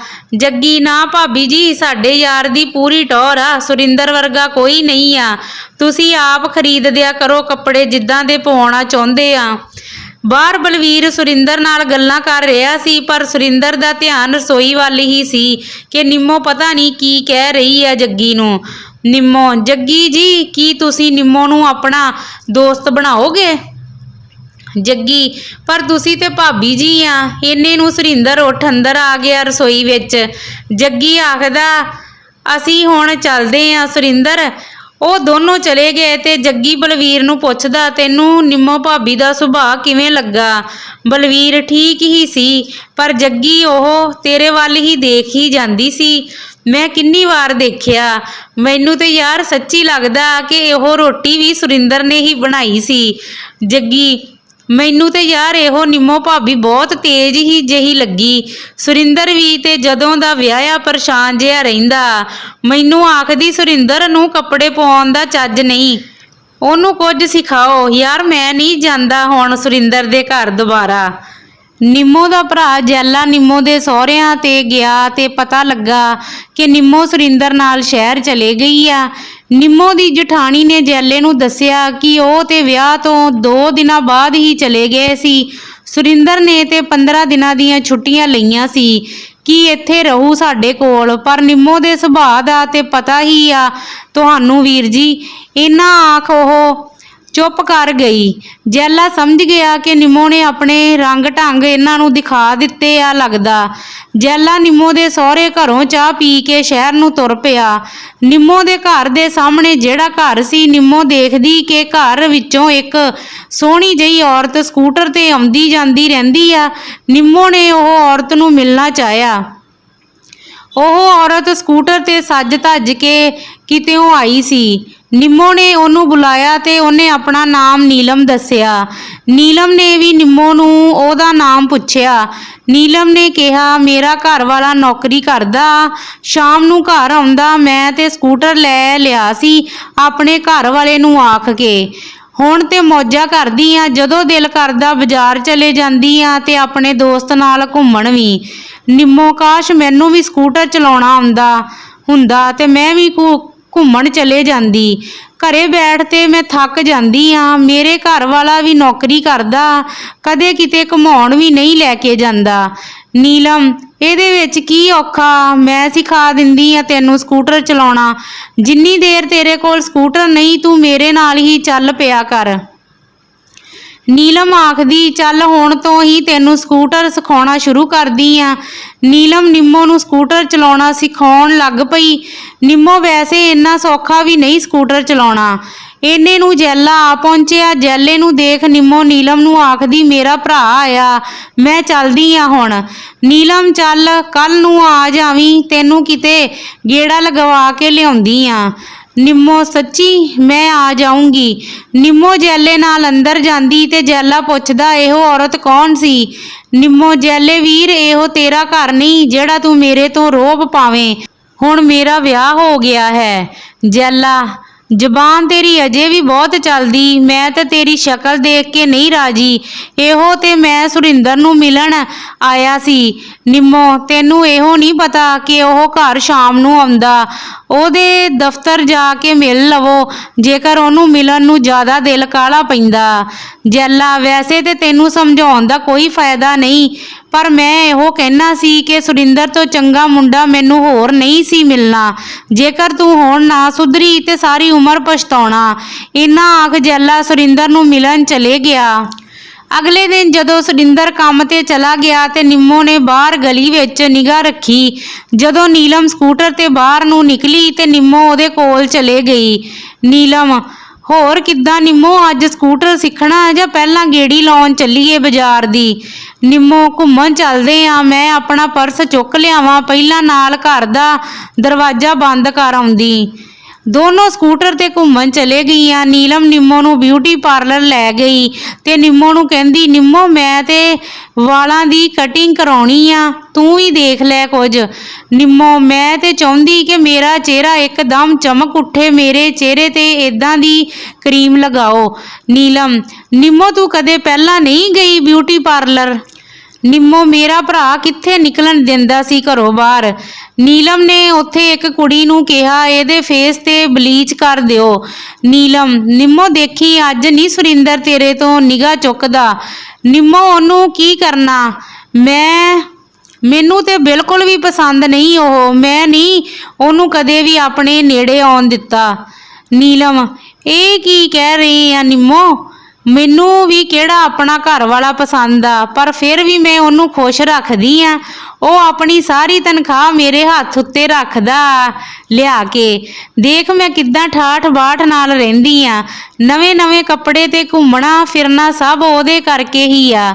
ਨਿੰਮੋ ਮੇਰਾ ਘਰ ਵਾਲਾ ਤੇ ਆਪਣੀ ਤਨਖਾਹ ਆਪਣੇ ਭਰਾ ਦੇ ਟੱਬਰ ਨੂੰ ਤੇ ਆਪਣੇ ਬਾਪ ਨੂੰ ਖਿਲਾਈ ਜਾਂਦਾ। ਨੀਲਮ ਤੂੰ ਉਹਨੂੰ ਪਿਆਰ ਨਾਲ ਕਾਬੂ ਵਿੱਚ ਕਰ ਤੇ ਉਹਦੀ ਤਨਖਾਹ ਆਪਣੇ ਹੱਥਾਂ ਵਿੱਚ ਰੱਖ, ਫਿਰ ਭਾਵੇਂ ਸਕੂਟਰ ਨੂੰ ਛੱਡ ਕਾਰ ਖਰੀਦ ਲਵੀਂ। ਚੱਲ ਅੱਜ ਤੈਨੂੰ ਇੱਕ ਸੋਹਣਾ ਜਿਹਾ ਸੂਟ ਵੀ ਖਰੀਦ ਕੇ ਦਿੰਦੇ। ਉਹ ਪਾਰਲਰ ਤੋਂ ਬਾਅਦ ਸੂਟਾਂ ਦੀ ਦੁਕਾਨ ਤੇ ਚਲੇ ਗਈਆਂ। ਨੀਲਮ ਨੇ ਦੁਕਾਨਦਾਰ ਨੂੰ ਕਿਹਾ ਕਿ ਇਹਨਾਂ ਲਈ ਰੈਡੀਮੇਡ ਸੂਟ ਦਿਖਾਓ ਸੋਹਣਾ ਜਿਹਾ। ਇੱਕ ਫਿੱਕੇ ਪੀਲੇ ਜਿਹੇ ਰੰਗ ਦਾ ਸੂਟ ਨੀਲਮ ਨੇ ਪਸੰਦ ਕੀਤਾ ਨਿੰਮੋ ਲਈ। ਨਿੰਮੋ ਆਖਦੀ ਕਿ ਸੋਹਣਾ ਇਹੋ। ਨਿੰਮੋ ਨੇ ਆਪਣੇ ਪਰਸ ਵਿੱਚੋਂ ਪੈਸੇ ਕੱਢ ਕੇ ਦਿੱਤੇ। ਨਿੰਮੋ ਆਖਦੀ ਕਿ ਇਹੋ ਥੋੜਾ ਖੁੱਲਾ ਜਿਹਾ ਲੱਗਦਾ ਮੈਨੂੰ। ਨੀਲਮ ਇਹਦਾ ਨਾਪ ਲੈ ਲਓ ਤੇ ਅਸੀਂ ਥੋੜੀ ਦੇਰ ਤੱਕ ਆਉਂਦੀਆਂ, ਵਾਪਸ ਤੁਸੀਂ ਠੀਕ ਕਰਵਾ ਕੇ ਰੱਖਿਓ। ਨਿੰਮੋ ਤੇ ਨੀਲਮ ਦੋਨੋਂ ਸਮੋਸੇ ਖਾਣ ਚਲੇ ਜਾਂਦੀਆਂ। ਨਿੰਮੋ ਨੀਲਮ ਸੱਚੀ ਤੁਹਾਡੇ ਨਾਲ ਘੁੰਮ ਕੇ ਮਜ਼ਾ ਹੀ ਆ ਗਿਆ। ਨੀਲਮ ਚੱਲ ਮੇਰਾ ਵੀ ਸਾਥ ਹੋ ਗਿਆ ਤੇਰੇ ਨਾਲ। ਚੱਲ ਹੁਣ ਮੈਂ ਆਪਣੇ ਘਰ ਵਾਲੇ ਲਈ ਵੀ ਕੁਝ ਖਰੀਦ ਲੈਂਦੀ ਆ, ਤੂੰ ਵੀ ਖਰੀਦ ਲਈ। ਇਦਾਂ ਖੁਸ਼ ਹੋ ਜਾਂਦੇ ਆ ਜੇਕਰ ਮਾੜਾ ਮੋਟਾ ਗੁੱਸੇ ਵੀ ਹੋਣ। ਦੋਨਾਂ ਨੇ ਇੱਕ ਇੱਕ ਕਮੀਜ਼ ਖਰੀਦ ਲਈ। ਨਿੰਮੋ ਨੇ ਆਪਣੇ ਪਸੰਦ ਦੀ ਛੋਟੇ ਛੋਟੇ ਫੁੱਲਾਂ ਵਾਲੀ ਕਮੀਜ਼ ਖਰੀਦੀ। ਨਿੰਮੋ ਆਖਦੀ ਅੱਜ ਕੱਲ ਮੁੰਡੇ ਇਦਾਂ ਦੀਆਂ ਕਮੀਜ਼ਾਂ ਪਾਉਂਦੇ ਆ, ਪਰ ਇਹੋ ਸੁਰਿੰਦਰ ਨੂੰ ਕੁਝ ਨਹੀਂ ਪਤਾ ਫੈਸ਼ਨ ਬਾਰੇ। ਦੋਨੋਂ ਦੁਕਾਨ ਤੋਂ ਸੂਟ ਚੁੱਕ ਵਾਪਸ ਘਰ ਆ ਗਈਆਂ ਤੇ ਨੀਲਮ ਆਖਦੀ ਨਿੰਮੋ ਹੁਣ ਆਰਾਮ ਕਰਦੇ ਆ, ਫਿਰ ਤੈਨੂੰ ਸਕੂਟਰ ਕੱਲ ਸਿਖਾਉਂਦੀ ਆ। ਨਿੰਮੋ ਮੈਂ ਚੱਲਦੀ ਆ, ਹੁਣ ਜਾ ਕੇ ਸੂਟ ਪਾ ਕੇ ਦੇਖਦੀ ਆ। ਨਿੰਮੋ ਨਵਾਂ ਸੂਟ ਪਾ ਕੇ ਆਪਣੇ ਆਪ ਨੂੰ ਸ਼ੀਸ਼ੇ ਵਿੱਚ ਦੇਖ ਦੇਖ ਗੱਲਾਂ ਕਰਨ ਲੱਗੀ। ਹਾਏ ਇਹੋ ਮੈਂ ਹੀ ਆ ਇੰਨੀ ਸੋਹਣੀ। ਸ਼ਾਮ ਨੂੰ ਸੁਰਿੰਦਰ ਘਰ ਆਉਂਦਾ ਤੇ ਨਿੰਮੋ ਨੂੰ ਯਾਦ ਆਉਂਦਾ ਕਿ ਨੀਲਮ ਨੇ ਕਿਹਾ ਸੀ ਇਹਨੂੰ ਖੁਸ਼ ਰੱਖਣਾ।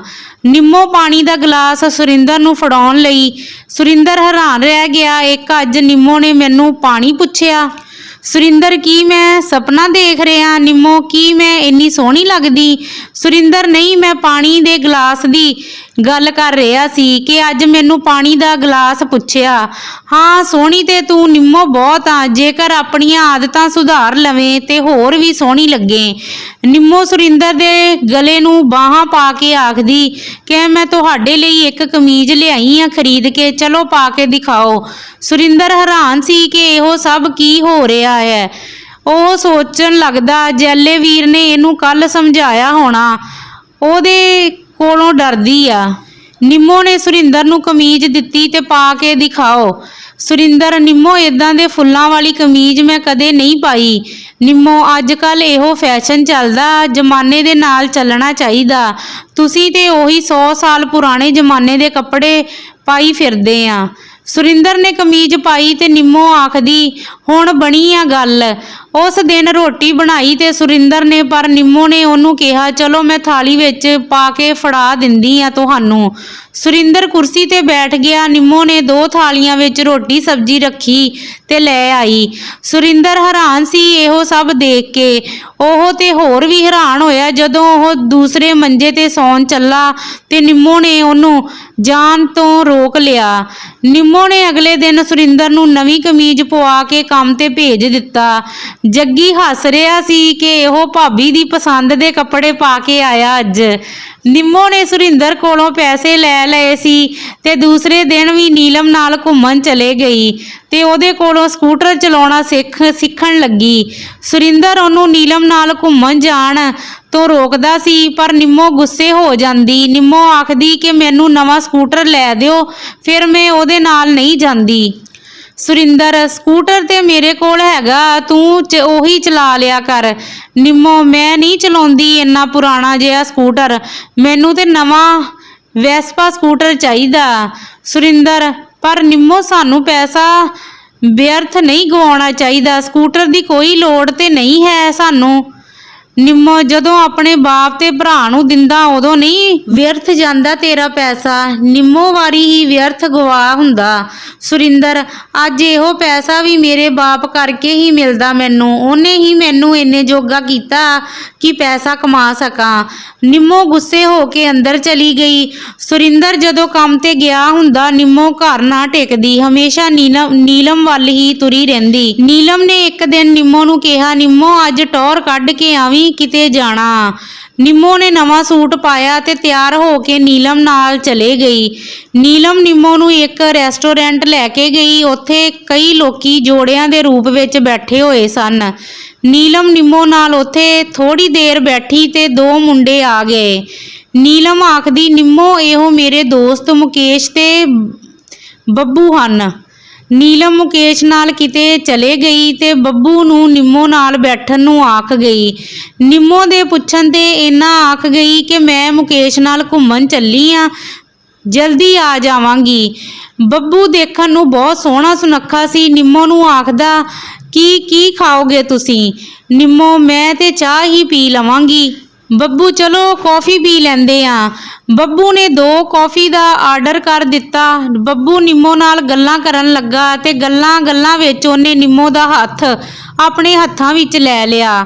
ਨਿੰਮੋ ਨੇ ਕੋਈ ਵਿਰੋਧ ਨਾ ਕੀਤਾ ਇਸ ਗੱਲ ਦਾ ਤੇ ਬੱਬੂ ਉੱਠ ਕੇ ਨਿੰਮੋ ਦੇ ਨਾਲ ਵਾਲੀ ਕੁਰਸੀ ਤੇ ਬੈਠ ਗਿਆ।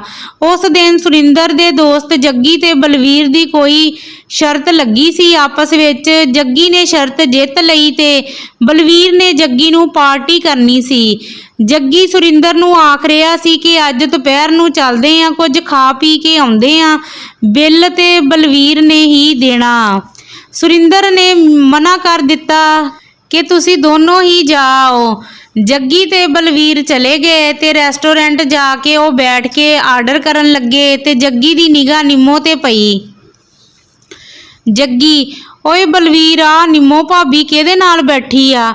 ਬਲਵੀਰ, ਓਏ ਆ ਕੌਣ ਆ ਨਾਲ ਜੁੜ ਕੇ ਬੈਠਾ ਹੋਇਆ? ਜੱਗੀ, ਮੈਂ ਜਾ ਕੇ ਪੁੱਛਦਾ ਨਿੰਮੋ ਨੂੰ, ਤੂੰ ਸਾਡੇ ਇੰਨੇ ਸ਼ਰੀਫ ਯਾਰ ਦੇ ਅੱਖੀਂ ਘੱਟਾ ਪਾਉਂਦੀ ਆ। ਨਿੰਮੋ ਨੇ ਵੀ ਉਹਨਾਂ ਨੂੰ ਦੇਖ ਲਿਆ ਤੇ ਬੱਬੂ ਨੂੰ ਕਿਹਾ, ਜਰਾ ਪਿੱਛੇ ਹੋ ਕੇ ਬੈਠੋ, ਇਹੋ ਮੇਰੇ ਘਰ ਵਾਲੇ ਦੇ ਦੋਸਤ ਹਨ, ਪਤਾ ਨਹੀਂ ਇੱਥੇ ਕਿੱਦਾਂ ਆ ਗਏ। ਜੱਗੀ ਉੱਠ ਕੇ ਖੜਾ ਹੋਇਆ ਤੇ ਬਲਵੀਰ ਨੇ ਉਹਨੂੰ ਬਾਂਹ ਤੋਂ ਫੜ ਲਿਆ ਤੇ ਆਖਿਆ, ਨਹੀਂ ਯਾਰ, ਸਾਡਾ ਨਿੰਮੋ ਭਾਬੀ ਨੂੰ ਪੁੱਛਣ ਦਾ ਕੋਈ ਹੱਕ ਨਹੀਂ ਹੈ ਕਿ ਉਹ ਕਿਹਦੇ ਨਾਲ ਬੈਠੀ ਆ। ਅਸੀਂ ਸੁਰਿੰਦਰ ਨੂੰ ਦੱਸਦੇ ਆ। ਦੋਨੋਂ ਬਿਨਾਂ ਕੁਝ ਖਾਧੇ ਹੀ ਚਲੇ ਗਏ ਤੇ ਜੱਗੀ ਆਖਦਾ, ਬਲਵੀਰ, ਉਹ ਸੁਰਿੰਦਰ ਤੇ ਹੁਣ ਥੋੜੇ ਦਿਨਾਂ ਤੋਂ ਖੁਸ਼ ਰਹਿੰਦਾ। ਜੇਕਰ ਅਸੀਂ ਉਹਨੂੰ ਇਹੋ ਗੱਲ ਦੱਸੀ ਤੇ ਉਹ ਪਰੇਸ਼ਾਨ ਹੋਵੇਗਾ। ਫਿਰ ਬਲਵੀਰ, ਵੈਸੇ ਵੀ ਇਹੋ ਗੱਲ ਜੇਕਰ ਸੁਰਿੰਦਰ ਨੂੰ ਪਤਾ ਵੀ ਚੱਲ ਗਈ ਤੇ ਉਹਨੇ ਵੀ ਕੀ ਕਰ ਲੈਣਾ। ਇਹੋ ਨਿੰਮੋ ਨਹੀਂ ਕੁਝ ਵੀ ਸਮਝਦੀ ਸੁਰਿੰਦਰ ਨੂੰ। ਨਿੰਮੋ ਬੱਬੂ ਨਾਲ ਬੈਠੀ ਸੀ ਤੇ ਆਖਦੀ, ਮੇਰੀ ਸਿਹਤ ਠੀਕ ਨਹੀਂ ਲੱਗਦੀ, ਇਹੋ ਨੀਲਮ ਪਤਾ ਨਹੀਂ ਕਿੱਥੇ ਚਲੇ ਗਈ। ਬੱਬੂ, ਚਲੋ ਮੈਂ ਤੁਹਾਨੂੰ ਤੁਹਾਡੇ ਘਰ ਛੱਡ ਆਉਂਦਾ। ਨਿੰਮੋ, ਹਾਂ ਮੈਨੂੰ ਛੱਡ ਆਓ ਘਰ ਹੀ, ਮੈਨੂੰ ਚੱਕਰ ਜਿਹੇ ਆਉਂਦੇ ਆ। ਬੱਬੂ ਆਪਣੇ ਸਕੂਟਰ ਤੇ ਨਿੰਮੋ ਨੂੰ ਉਹਦੇ ਘਰ ਛੱਡਣ ਆਇਆ ਤੇ ਉਹਦੇ ਨਾਲ ਹੀ ਉਹਦੇ ਕਮਰੇ ਵਿੱਚ ਚਲਾ ਗਿਆ। ਉਹ ਨਿੰਮੋ ਦੇ ਹੋਰ ਨੇੜੇ ਆਉਣ ਦੀ ਕੋਸ਼ਿਸ਼ ਕਰਨ ਲੱਗਾ। ਨਿੰਮੋ ਆਖਦੀ, ਬੱਬੂ ਮੇਰੀ ਸਿਹਤ ਸੱਚੀ ਖਰਾਬ ਆ, ਤੂੰ ਰੋਕ ਇੱਥੇ, ਮੈਨੂੰ ਉਲਟੀ ਜਿਹੀ ਆਉਂਦੀ ਆ। ਨਿੰਮੋ ਬਾਥਰੂਮ ਵਿੱਚ ਚਲੇ ਗਈ ਤੇ ਆ ਕੇ ਲੰਮੀ ਪੈ ਗਈ ਤੇ ਬੱਬੂ ਨੂੰ ਆਖਦੀ, ਤੂੰ ਜਾ, ਮੇਰੇ ਘਰ ਵਾਲੇ ਨੇ ਆ ਜਾਣਾ। ਬੱਬੂ ਨੀਲਮ ਦਾ ਸਕੂਟਰ ਬਾਹਰ ਖੜਾ ਦੇਖਦਾ ਤੇ ਉਹਦੇ ਘਰ ਚਲਾ ਜਾਂਦਾ। ਨੀਲਮ, ਬੱਬੂ ਬੜੀ ਛੇਤੀ ਤੂੰ ਤੇ ਉਹਦੇ ਬੈੱਡ ਤੱਕ ਵੀ ਪਹੁੰਚ ਗਿਆ।